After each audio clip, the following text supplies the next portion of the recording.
Know the outcome and you'll see the journey. A new world order. This whole conspiracy to enslave humanity is a psychological game. You're not going to sell a tyranny by telling people it's a tyranny. The outcome is that they want to connect the human brain to artificial intelligence, so artificial intelligence becomes human consciousness. All roads lead to hell here, David. They do, but if you think they lead to heaven, you're gonna take that road.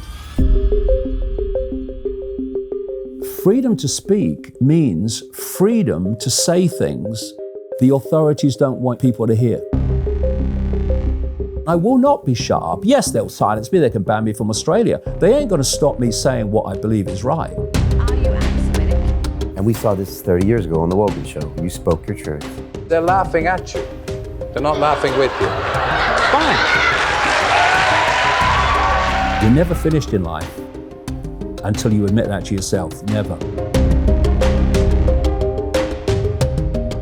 You get the carrot if you conform to the herd. You get the stick if you don't. I've taken the stick for 30 years, and I can tell you, it don't hurt.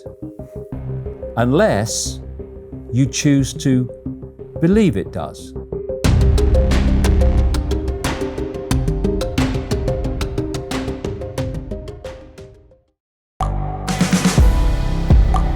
The world is changing. Inspiration is everywhere. It has never been so easy to connect, share, and bring people together. We're learning from others and finding the best in ourselves.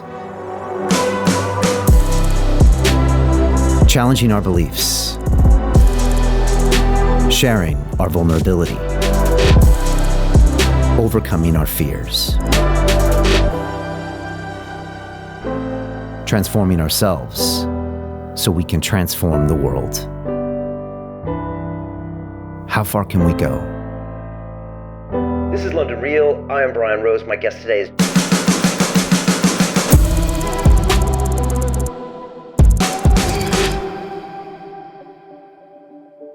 Let's face it, David Icke is a legend. Now, you might know him as a professional conspiracy theorist, but I know him as a guy who's trying to get all of us to wake up, to free our mind, to embrace who we are and what we really feel like doing. Not what the government tells us to do or the media tells us to do or mom and dad tells us what to do, but what we really feel in our own consciousness. And that's what I love about David. He came to talk about his brand new movie called Renegade, about his life story, about his recent ban from the continent of Australia because of what he talks about. People that paid tickets to hear him speak. I also asked him point blank if he was anti-Semitic or racist. We talked about this. We talked about reptiles, the banking industry, climate change, you name it. It's a fantastic episode. Make sure you watch the end because you'll be surprised at some of the things we cover. But I know you'll enjoy, again, David Icke, and he's also got a new book coming out. This is London Real. I am Brian Rose. My guest today is David Icke, the English writer and public speaker, known since the 1990s as a professional conspiracy theorist, calling yourself a full-time investigator into who and what is really controlling the world. As a former footballer, BBC Sports television presenter, and spokesman for the Green Party, your interview on Terry Wogan's show in '91 turned you from a respected household name into a laughingstock across the country. Now, you're the author of over 20 books and over 10 DVDs, have lectured in over 25 countries, speaking live for up to 10 hours to huge audiences, filling stadiums like Wembley Arena. Your new movie, Renegade, is the first ever feature film about your life and work. David, welcome back to London Real. Thank you. Delighted to be here. Fantastic to have you back. Tell me about this movie. Why now? And what was the purpose of making a movie about your life and your work? Well, it came out of nowhere. It wasn't that you sat around a table and said we ought to make a movie. I'm just getting on with my life, doing what I normally do. And then this offer came from America to make a movie about my life. And we shot it in about 4 countries. And yeah, it's about my life. But like everything that I do, I want the information out there, the stuff that I'm I've been uncovering and communicating. So the central theme is, this is David Icke's life, but it's packed with information that will stimulate a lot of new people, I hope, who watch the movie. Oh, what's all this about? They'll watch a movie, they wouldn't come to a talk or read a book. It will stimulate their interest in, actually, the world's probably not like we thought it was. It goes into the nature of reality, it goes into the whole, global political, economic conspiracy. And I was very pleased with it. I had nothing to do with the editing of it. I just saw it when it was finished. But it was kind of put together in the end, by people that were quite new to the information. And that was good, because it was edited in a way that's very accessible to people who are new to this, as well as people who know all about it. It's also got lots for them as well. Yeah, I'm really glad you did that, and it shows, because sometimes when people edit their own work, it's like an echo chamber. Yeah. And you miss that people don't know the backstory. They're new to these concepts as well. But it feels to me like the world is aching for this information, and they're looking for answers to all these problems in the world. Are you feeling that more than ever? Oh, big time. You see, I started a world speaking tour, which is kind of ongoing, in 2016, and I did it for a specific reason. That reason.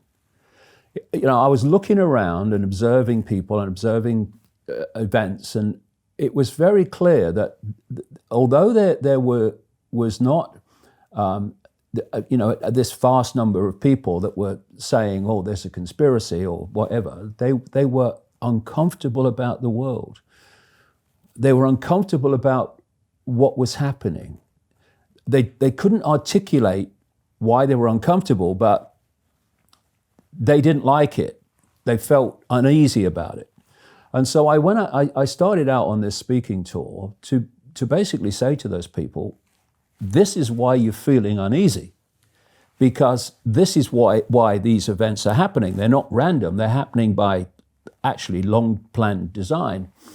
And when people hear another explanation of the world, which instead of presenting the world as a series of random dots, but actually connects them and says that's happening because of that, and that's happening because of that, and that's connected to that, and that's connected to that, and this is where they're all leading us, it's extraordinary to see the lights go on, and people go, and actually this makes far more sense than what I've got from the mainstream media.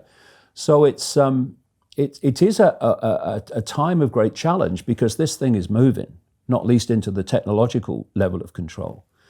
But there's such a difference between what you see in the mainstream, what you see coming from people who dominate the microphones, and what you get when you talk to people in the general population, that they do not see the life the same way. And so although if you only watch the mainstream media, everything seems so bad, and oh my goodness, look where the world's going, away from the cameras and away from the microphones, there is a vast awakening going on. There absolutely is. Not, that people just awaken to it all, but this awakening of being open to other explanations that they weren't open to before. And I've been a kind of barometer of this, because over the last 30 years, I've seen the whole thing unfold. When I started out, of course, I had mass ridicule, but also mass lack of interest. You talk to a handful of people, you talk in people's front rooms, the interest was that small. But not now. There has been and it's an unfolding transformation in people's openness to look at life from a different angle. Not least because the more they observe the real world that they're told to believe in, the less sense it makes, the more ridiculous it is. So there has to be other explanations, and people are more open to them. So there is a psychological revolution going on, which is not obvious if you only watch the mainstream media, but it's happening. I've never seen anything like it. And it's not just the numbers, it's the kind of people, system people who not long ago you'd think they'll never look at this. You know, they'll be system thinkers all their lives, and suddenly they're not. Suddenly they are questioning and looking at life from a different angle. So there's much to be positive about, as well as much to be concerned about, because this is moving fast now. Is that an intuition, something inside of them that just says, wait a second, something's not right here?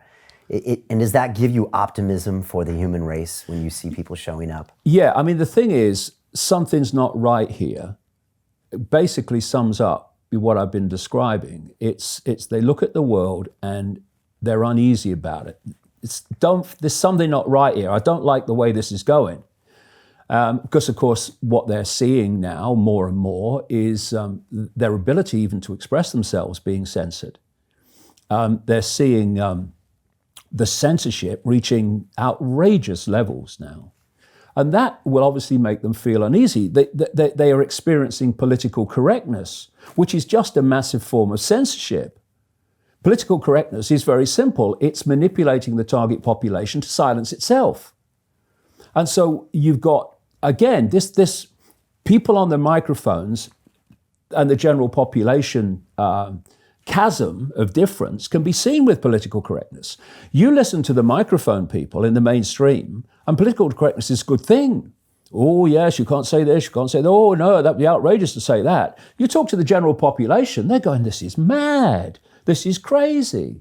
I tell you what, I saw a video yesterday, actually. I put on my website, which kind of captured this.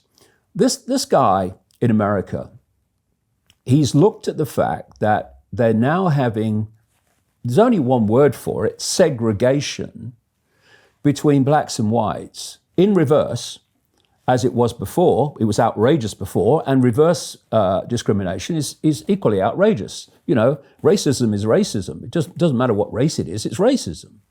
But anyway, and they're having segregated graduation ceremonies, segregated housing on campus. So he goes onto campus and he interviews white students.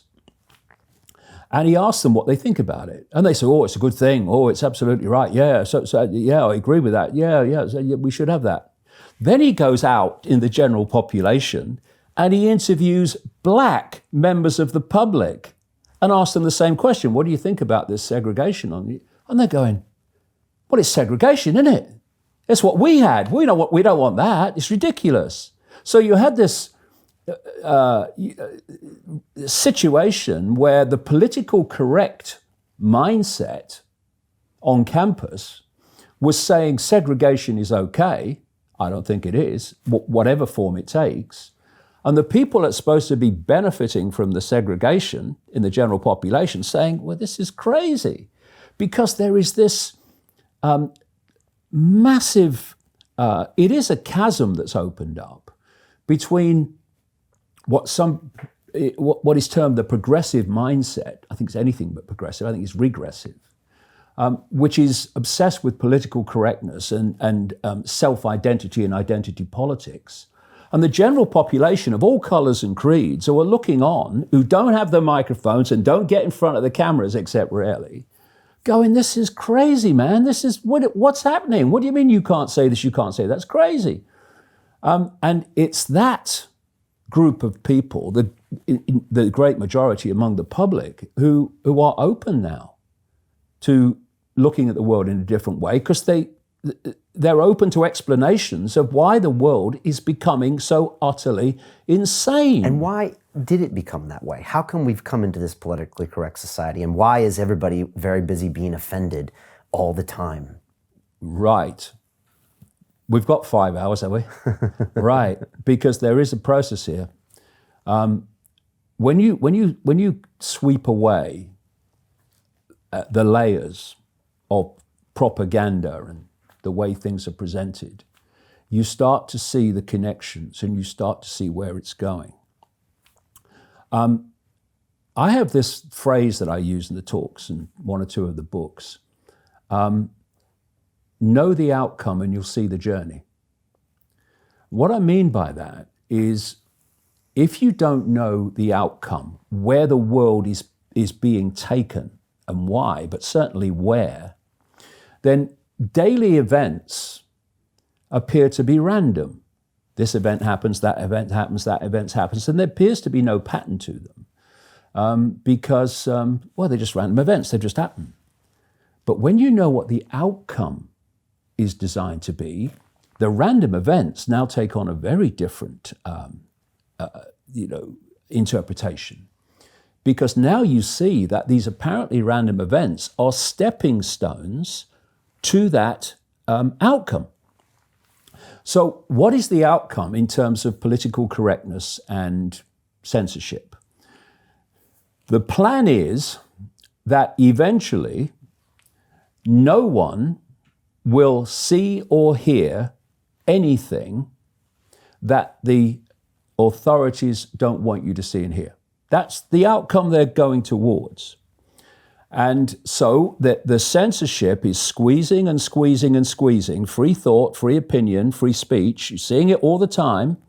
And one of the most important things, and this was all planned, I'll talk about all this forever as well, was to move where people get their information from away from newspapers and traditional media onto the internet. And now people get the vast majority of their information from the internet. Now, which is independent. Yeah, of course it is. And the key reason for that is once it's on the internet, algorithms can start dictating what you see and hear. You know, they can't in a newspaper. You know, there's censorship in newspapers, of course, but at least it's there to be seen and debated. You know, why is this not in the paper? But what we're getting now is algorithms that are censoring what can be seen and heard, even once the codes are in, without human input. So, okay, but those same algorithms at YouTube make you one of our more popular guests and put these ideas out there. Is that a loop they haven't closed yet? Yeah, but they're closing it. I mean, Is it the illusion of free speech? A lot of my videos are being taken down, and it's, you know, you're subject to this thing called shadow banning, where you post something, but it's not seen by anything like the number of people who would normally see it. Right. So all this is moving towards that point they're aiming for, where you don't see anything or hear anything that the authorities have not basically approved. And this is where political correctness and the destruction of free speech comes in. It's all part of the same thing.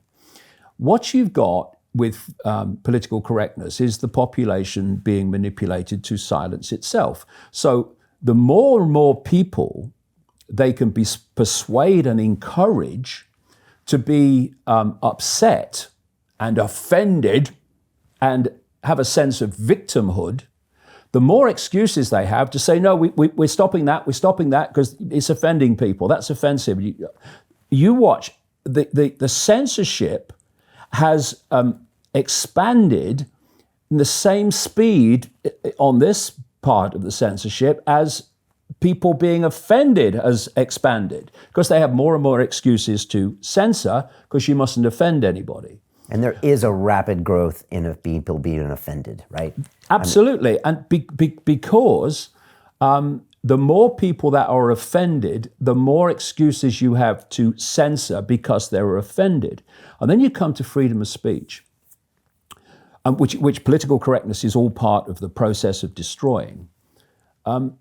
What is free speech? It's the freedom to speak, stating the obvious, but sometimes you have to. Freedom to speak means freedom to say things the authorities don't want people to hear and see. So while free speech exists, this end goal of people only seeing and hearing what the authorities approve is impossible, because freedom of speech will always stop it happening. So this is why free speech is being targeted so fiercely, because until that's gone, they can't reach their goal. And if you look at the world and current events, just from this one perspective, that's the goal of complete control of information, then the stepping stones towards that can be very clearly seen in the vastly increasing levels of censorship. Is it happening faster than you thought it would? Because there seems to be a massive acceleration in the last 2 years with offense culture, people getting deplatformed, outrage upon outrage. People forgot the latest outrage. It's a bit faster than even you expected. Yeah, well, I'm going to throw a word in here now. Trump. You know, why was Trump elected? It should have been impossible. And I know great chunks of the alternative media in America supported Trump because he was telling them what they wanted to hear, which is the biggest thing to watch. Because people who want your support aren't going to tell you what you don't want to hear, are they?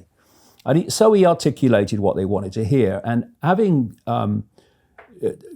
talked and written for years, the alternative media saying it doesn't matter who you vote for, the same people are controlled by the same people. Suddenly, all that was forgotten because, no, Trump's different. He's not. So this whole conspiracy to enslave humanity is a psychological game. What is it now, 7.7 billion or something people in the world? The number of people who are in full knowledge behind this manipulation, this agenda for this global Orwellian state is tiny. How tiny?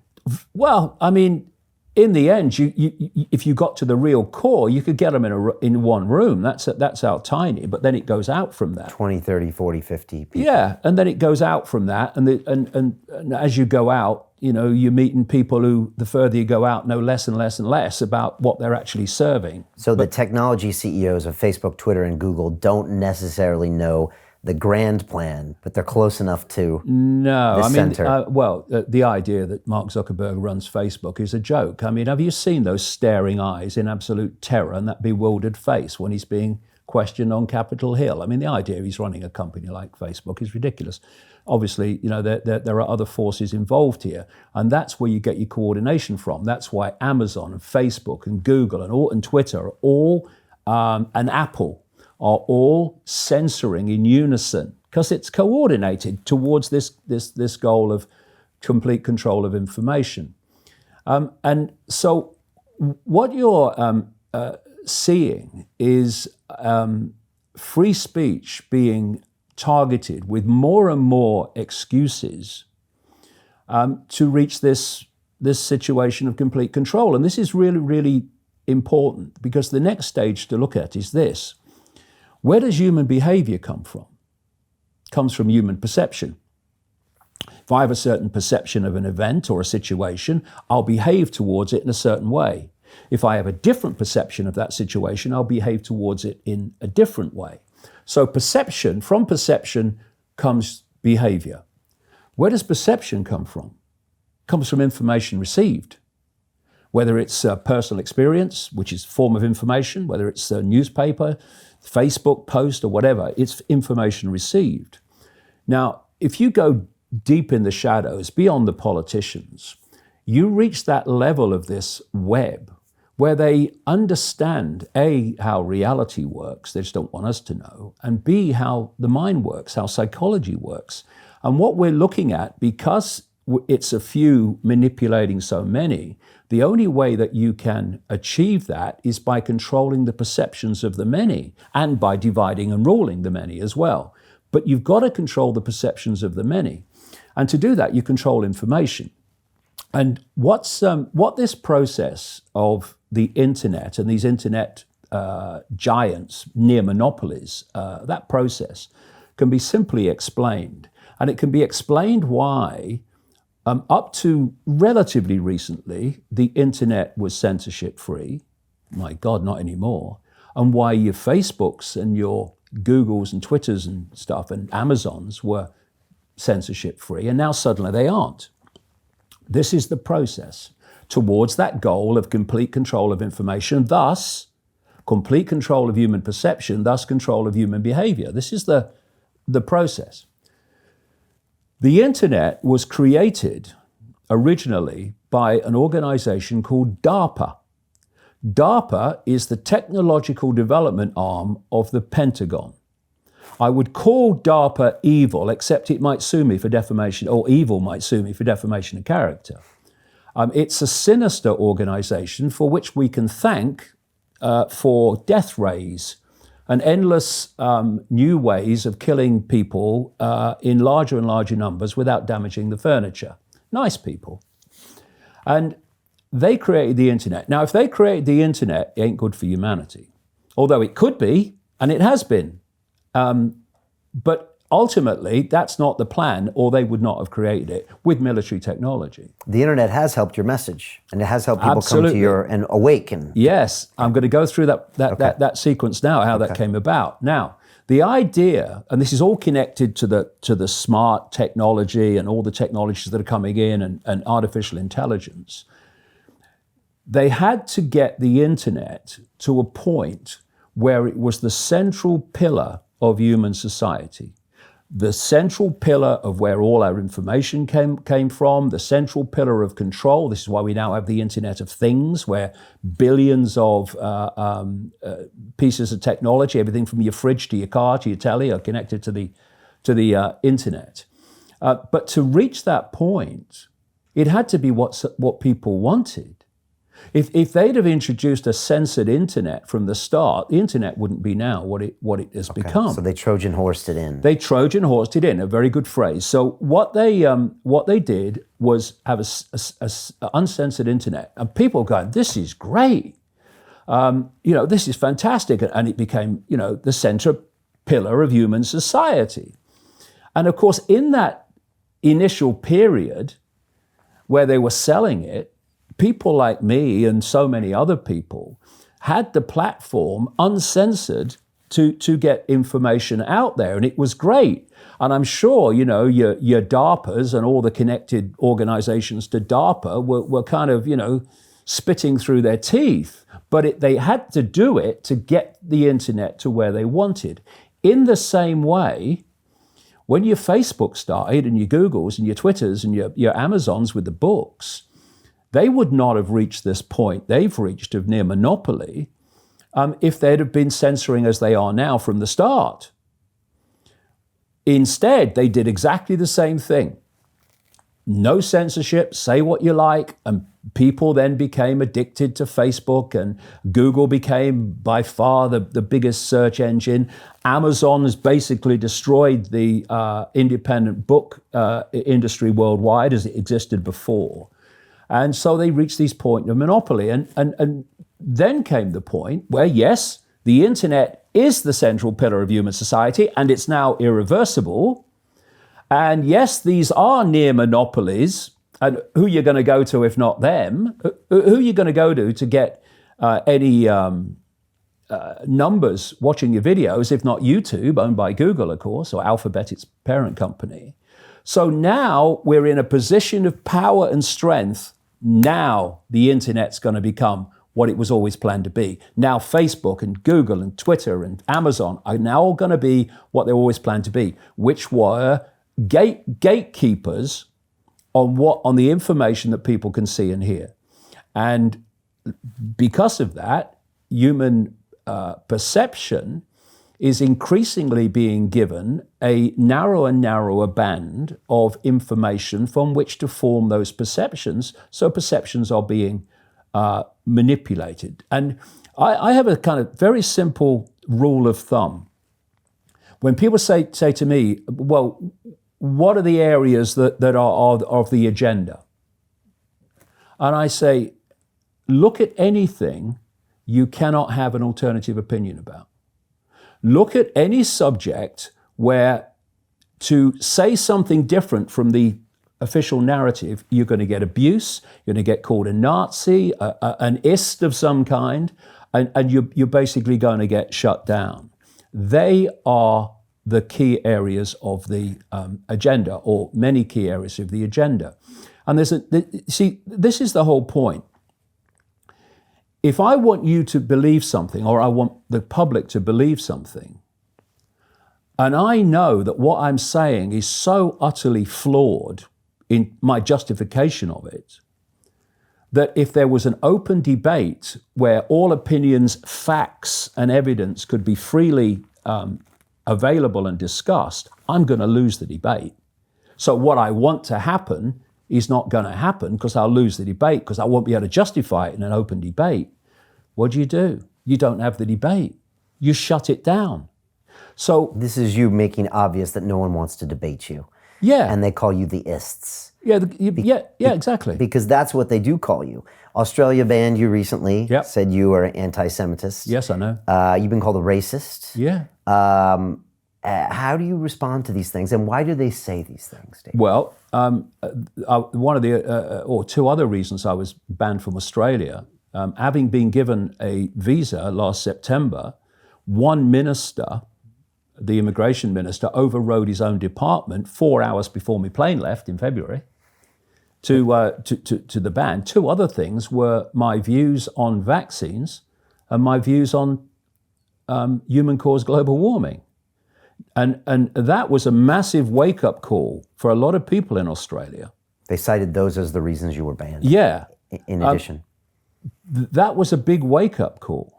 Just before we go to the you know, Did that surprise you that you got banned 4 hours before you took a flight down there? not really, because I'd got the gist some weeks before that there was a campaign, basically by one person, to stop me speaking in Australia. The same person is now trying to get a Palestinian poet banned. You know, poets are dangerous, aren't they? Is this political correctness? Well, it's political correctness. But it's more than that. But just on that thing about, say, vaccines, what the Australian government is saying, and if you look at the vaccine thing, YouTube is now demonetized anti-vaccination videos. That's always a prelude to outright banning. Amazon started banning anti-vaccine books and videos as well. Netflix banned an anti-vaccine movie. Yeah. Now, we just come back to what I just said. If you can't win the debate, don't have it. Shut down that which is challenging your position. So here we have a situation in Australia where the pharmaceutical cartel, which makes billions out of vaccinations, can say what the hell they like, basically, to get people to vaccinate the kids and vaccinate themselves. They can advertise their wares on national television. I mean, American mainstream media television won't exist without the drug adverts.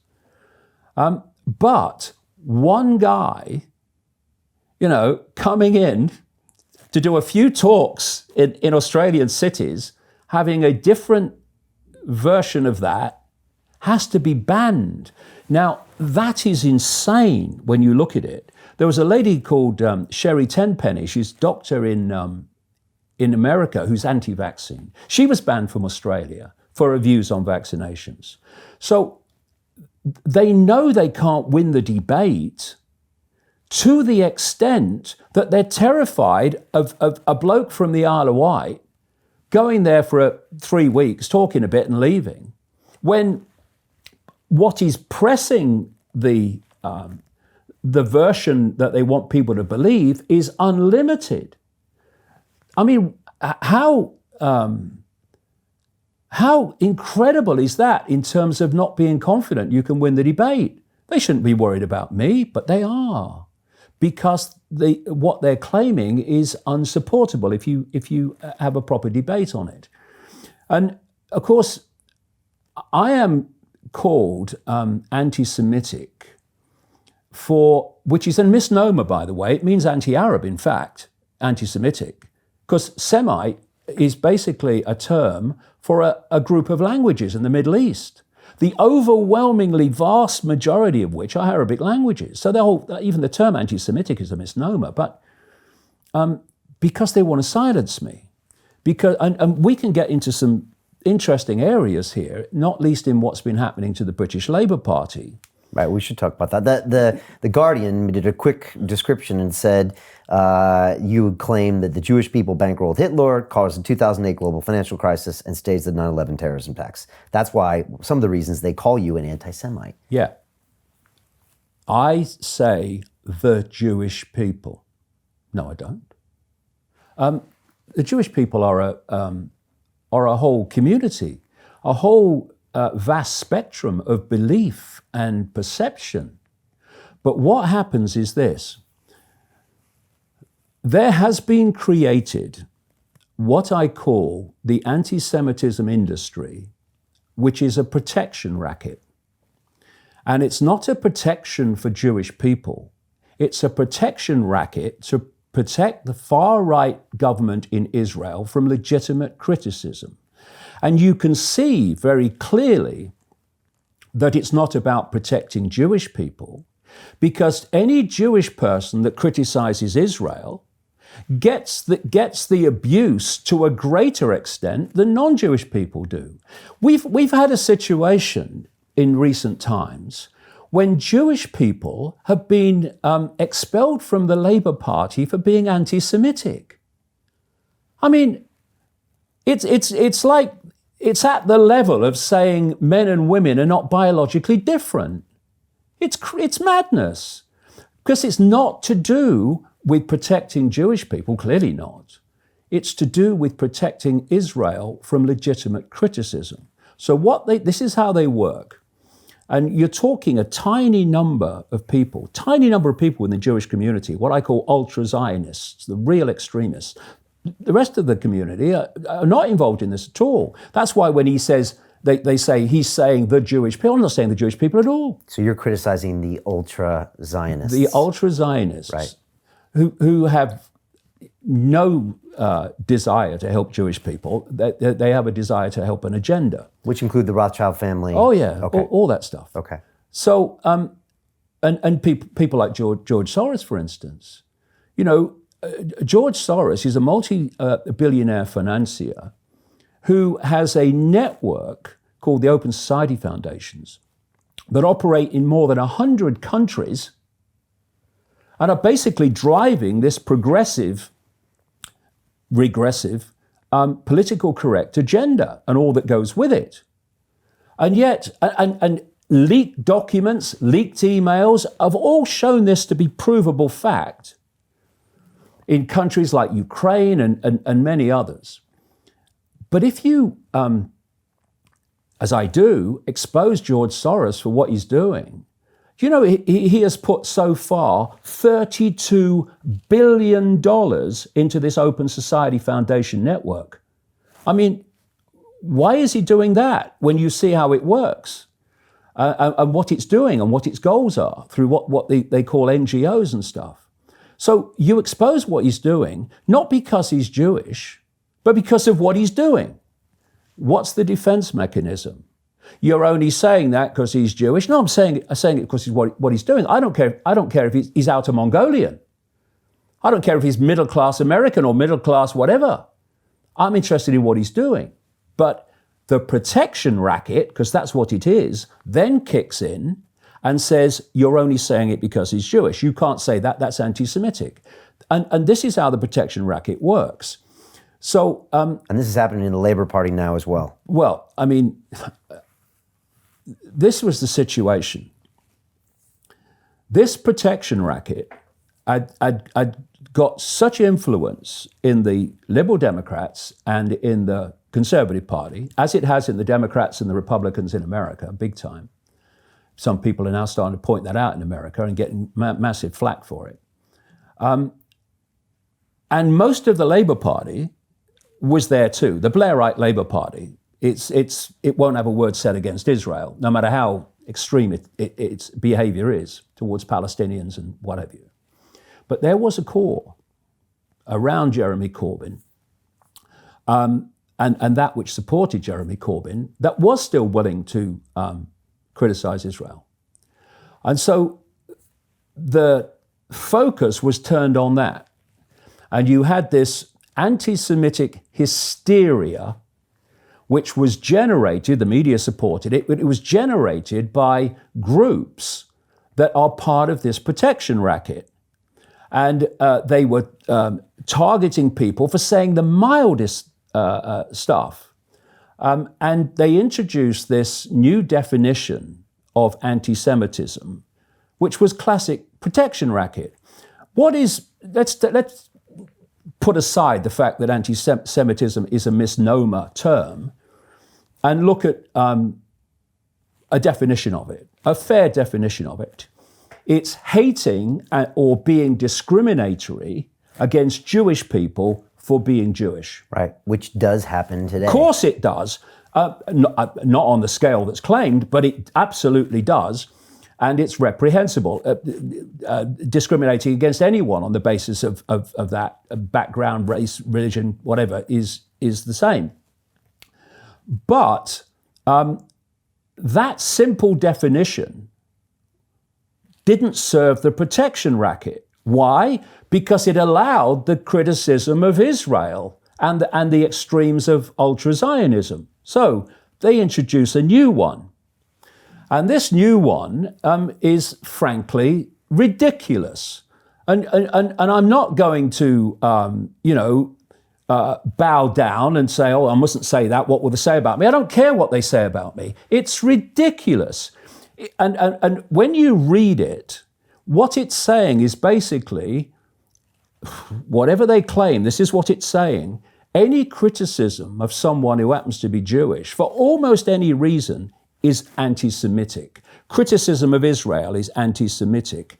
Criticism of Zionism is anti-Semitic. You've had Emmanuel Macron coming out recently and saying criticism of Zionism is anti-Semitic. Zionism's a political philosophy. It's not anti-British to criticize the Conservative Party or the Labour Party.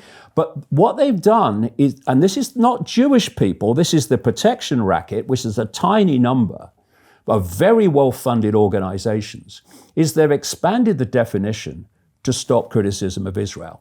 Now, what they wanted to do was to have the Labour Party accept this definition. And so they started the campaign of abuse against the Labour Party. Everything was anti-Semitic. Oh, they said they're anti-Semitic. Completely unjustified, this campaign? Well, in any group, you'll have some people who are discriminatory against this group or that group. Of course you will. But in terms of the scale they were claiming, it's insane. So what they forced the Labour Party got down on its knees eventually because its backbone went, and they've accepted this definition. So the abuse has got what they want. And now they're expelling people from the Labour Party, including Jewish people, on the basis of this new definition. I mean, how crazy is this? Where you get somebody, this is one example, who was born in Israel, Jewish, serves in the Israeli Defense Forces, took part, I think, in the 1982 war with Lebanon, and as a conscript, then stayed on and served in, I think it was PR for the Israeli Defense Forces, saw some of the extraordinarily horrific things that are done to Palestinians. To continue watching the rest of the episode for free, visit our website londonreal.tv or click the link in the description below.